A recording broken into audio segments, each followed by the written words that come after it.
Thomas Mama, it's Thursday, almost Friday. And it is, I know, it's late. It's like 4 o'clock in the afternoon. I just wanted to do a really quick Facebook Live because I wanted to kind of promote tomorrow night's wine tasting. Tomorrow night's wine tasting is going to be wines paired with, more kids stuff, like stuff that you have in your pantry.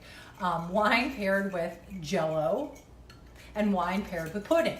So we'll be pairing like wines with an orange Jell-O and wines with a strawberry Jell-O, and then wines with a chocolate pudding and wines with a butterscotch pudding. And you can buy those Jell-O boxes and make your own puddings and Jell-Os, or you can even I bought mine in the cups. Like I went lazy mom route and I bought you can buy a 4-pack that has 2 oranges and 2 strawberries and 2 butterscotches and 2 chocolates. I went the lazy route. That's what I did. So I'm gonna pop the tops on those and pop the corks and we'll be good to go. But it was funny because when I was doing my research on what wines would possibly pair well with Jell-O and pudding, I was surprised because I thought, oh, this is going to be an easy wine tasting. Because I'm sure there's probably lots of recommendations as to what you could pair with these two, Jell-O and pudding. Really hard. It was probably one of my most challenging ones, and we've had some really challenging ones, right? Probably one of my most challenging ones was trying to find what to pair with, especially Jell-O. And so every time I went to do a search, or I went to my books, they automatically popped up all of these references for how to make Jell-O shots with wine. So I was like, I was a fan of the Jell-O shot in my day. But and holiday is coming up. We have 4th of July next week, right? So I thought, let's try it out. So, but you have to kind of refrigerate it for forever, right? So you got to at least refrigerate it for 4 hours. So, or best overnight. So I figured, let's prep now, right? Let's prep for tomorrow now. If you guys want to taste these with me tomorrow. If not, hey, you know what? You can prep and do it later and have them for the 4th of July, right? What the recipe? I'll put the recipe in the comments so you can pull the recipe. But it's so simple. It's kind of ridiculous. So but it makes a ton. I think it makes a ton of stuff. So you get yourself a big box of Jell-O. And the big box, and this is not sugar-free. I don't know if it matters if it's sugar-free. I don't know if any of this matters if it's sugar-free or not. It's Jell-O, and it's orange flavor, and it is the 6-ounce box. It's the big box of Jell-O, right? Okay, so and I know that you can mix and match flavors of Jell-O with different flavors of wine and everything, but this particular one was the easiest one for me to pull out of my cabinets right now.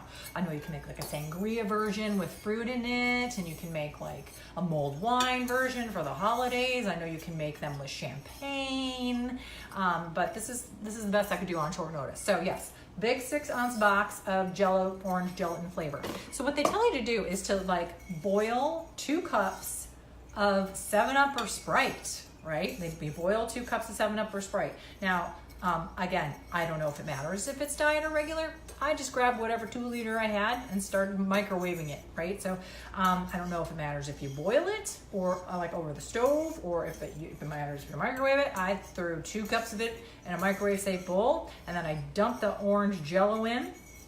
And now I'm kind of just waiting for it to dissolve. And I think it's probably pretty well dissolved at this point.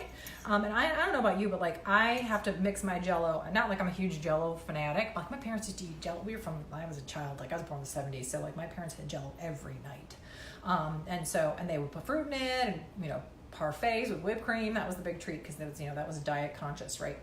But we would stir the Jell-O with a spoon, and then all the gelatin would get stuck all over the spoon and it wouldn't dissolve in the water. So I started using a fork, and I find that can be a little bit more user-friendly, and the more gelatin gets in the bowl and less on your utensil.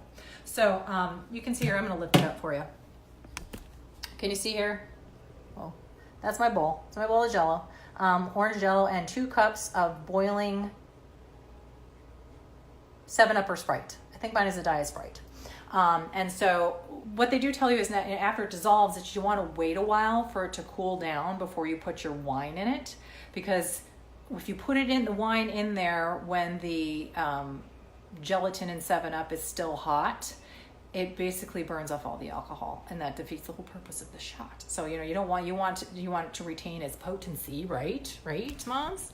I know. So oh, look, I'm a little crooked there. Sorry, crookedness. This is probably still a little bit too hot for me to put my wine in, but basically 2 cups of 7-Up/Sprite, an entire 6-ounce package of orange gelatin, and then once this cools down a bit, so not to burn all the alcohol off, you do 2 cups of red wine. let's pretend.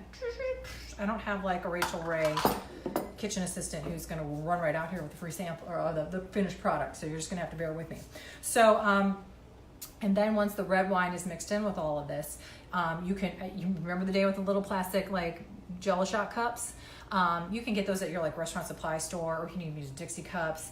I'm doing like, I didn't want to bring all of those little tiny cups and put in my refrigerator, and then my kids think that they're, you know, a treat for them. So, you know what you can do in a pinch? Ice cube trays. Ice cube trays are perfectly acceptable, but you know what they do suggest is that you spray them down with like Pam spray, you know, like a you know, like Pam spray, so that the Jell-O shots don't stick and they're easier, they pop out easier. So just get, you know, your can spray. Mine's Walmart brand. I know that's shocking. So you just take this, you know, and you spray these down. And then once all of your ingredients are mixed and incorporated and cooled down a little bit, you basically need to just take it and you can ladle them into here. Or like if you have like a pour with a spout, or if you have like one of those turkey basters, right? You can inject them in there. Or if you, even if your measuring cup has a little spout on it like this, you can But you know, even with these, like if you use like the ice cube trays, if you don't already know this from my previous tutorials, each ice cube section is like 1 ounce. So you could probably even use a spoon, like just a big like spoon if you felt like it. Who cares? I mean, like do what's easy, right? And then you pop them in the fridge and then, you know, overnight them. And then hopefully in the morning, like if you have to, you maybe use a little knife to get around the edges, but otherwise it should pop out like almost like a Jell-O jiggler, I would think, because you sprayed these with Pam. So, and then I know that like I only have 2 ice cube trays, and I know that this is gonna make way more than 2 ice cube trays worth of stuff. So I am going to put the rest of them into just like, you know, another Tupperware container. But I have seen people do where they actually put them on a cookie sheet. Put the cookie sheet in the fridge, and then you can kind of cut them into squares like you would a Jell-O jiggler, or you can put them into those big like glass baking dishes, like casserole dishes, and then, you know, cut them into like slices and, you know, chunks and stuff. But I just frankly don't have that kind of room in my refrigerator. So get all the stuff. I can't. This box of Jell-O couldn't cost more than $1. A 2-liter 7-Up couldn't cost more than $1. Go get yourself some $2, you know, wine from Walmart, red wine from Walmart. Make this happen. This is a $1, $2, $3, $4 gelatin extravaganza of lavaciousness and some wine. And I don't want to hear from the peanut gallery about, do you know what ingredients are in Jell-O? Blah blah blah. I know what ingredients are in Jell-O. I'm completely aware of what ingredients are in Jell-O. Doesn't stop me from eating it, and that's okay. I'm totally okay with that, and so are a lot of other Americans. And if you don't know what I'm talking about, just forget I said anything, because it's a mouthful of orange and wine love.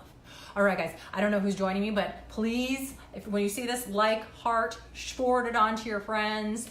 Get ready to join me on Friday nights. Like I said, we will be tasting, you know, a pudding and a wine and a Jell-O and a wine alongside each other, but I thought it would be fun to actually also make some wine shots, Jell-O wine shots. So join me Friday night, 5 o'clock Eastern Standard Time, right back here. And like I said, share this with anybody that you know.